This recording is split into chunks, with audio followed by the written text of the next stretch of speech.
Welcome back to the channel Jagrata Navadhatha. Radiant immortal Atman, beloved children of the divine. Today we are going to touch upon what is written in Bhagavad Gita, Bible, Granth, and Quran. Most of the religions actually touch upon similar things when it comes to mankind, humanity, and humanism, and also how to serve people in this birth. And all these religions have common thing called serving people with humility. Bhagavad Gita holds within itself the most vexing problem of mankind, of sadhakas. I will give an example of fulfilling obligatory duties. That's very, very important when it comes to mankind during the birth cycle. So, the battlefield was on in Mahabharata. And of course, Lord Krishna was a charioteer for Arjuna in the battlefield. Arjuna for a moment paused and said, no, I can't do this sin. I can't, kill my own people. It's going to be a sin. Lord Krishna smiled at him and said, if you perform action with ignorance, it's going to be your sin. And of course, it will add to your account of sin. But when you perform with a full knowledge that nothing is mine, everything belongs to Him, then the doer and the receiver is the Lord. So all this power, what we see, what we receive, what we see, and all this is His power. That's what we need to understand.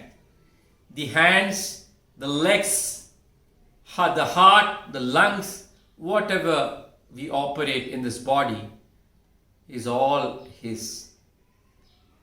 Speak with the voice.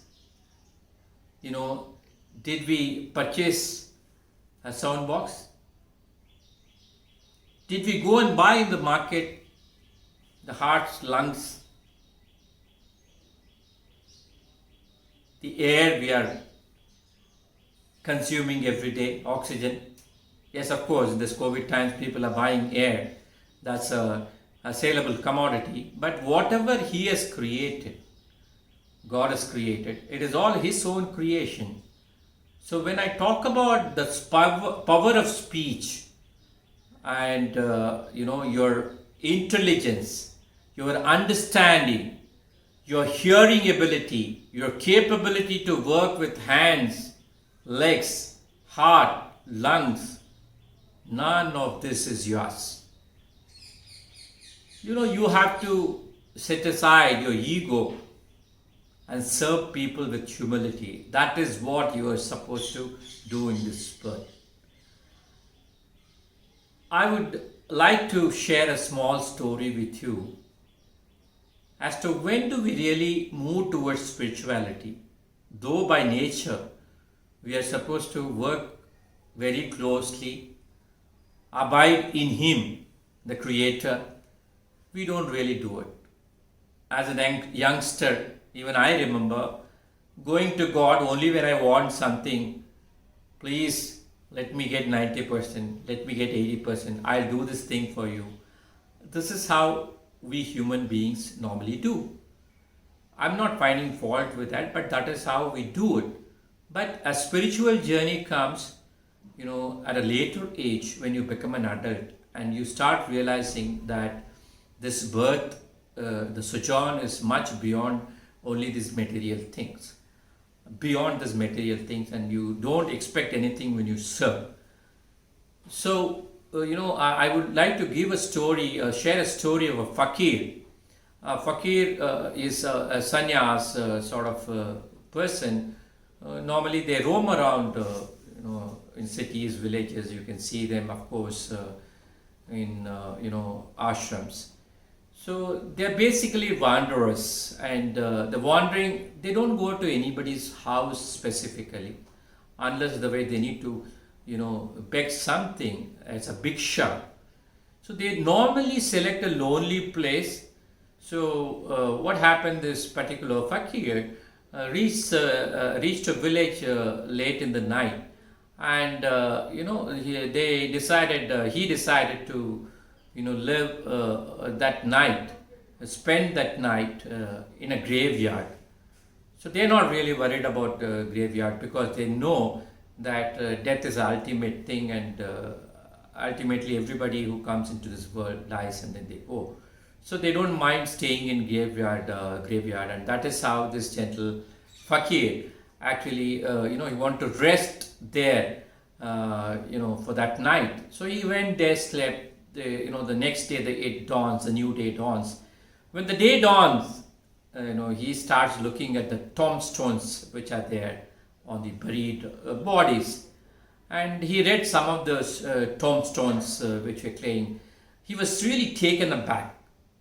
Oh my God, what's really happening in this village? The buried underneath, all of them said to be from 5 months to 2 years maximum. So he went on reading one by one all the tombstones, and they were all indicating this time period of duration. So he was really worried. So a lot of children are dying in this village. So let me go and find out from the village what's really happening. So he went and spoke to an elderly person, asking why this is happening. A lot of infants are dying, small children are dying. What's wrong with this village? So the elderly person smiled at the fakir and said, whatever happens, it happens with God's will. And people die according to the will of God.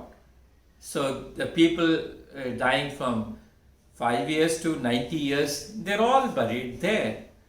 Then fakir asked the old man, then how is a tombstone, all of them are reading between 5 months to 2 years? So I felt very sad. That is why I'm asking this question. And what is the answer which the old man given was interesting. We normally attend the spiritual discourse called satsang, given by sadhus and sannyasis like you. A few years ago, a sadhu came, and then he was delivering his lecture on spirituality.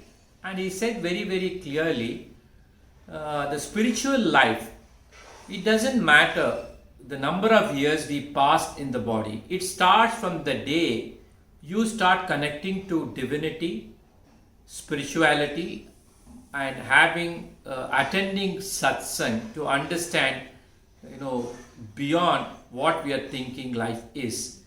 So accordingly, we followed, and all those people who died actually got into spirituality as per the dates mentioned there. That is why the duration is between 5 months to 2 years.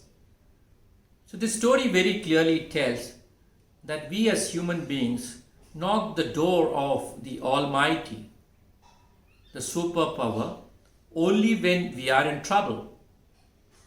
And mostly we go to Him, plead Him, ask Him, surrender to Him only at dying moments. So if you really want to have an understanding of life awareness, how do you really move towards spirituality? Probably you should move much earlier than what mostly is done throughout the world. Going to God to save us or save somebody's life. COVID times, examination times, and we are troubled when there is some legal battle going on and you want to win the legal battle, and somebody is actually troubling you and you want to save yourself, then you go begging to God.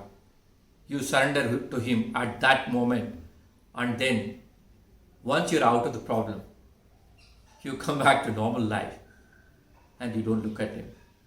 This should not be the way. So, connecting to the superpower as your life goes on, like you're breathing every day, breathing. So, it has to be like breathing. Keep connecting to Him. Probably you will gain more understanding of life and also have a lot of tranquility and peace of mind. And this is what is a message for today. Thank you so much for listening and seeing this video. Have a great day.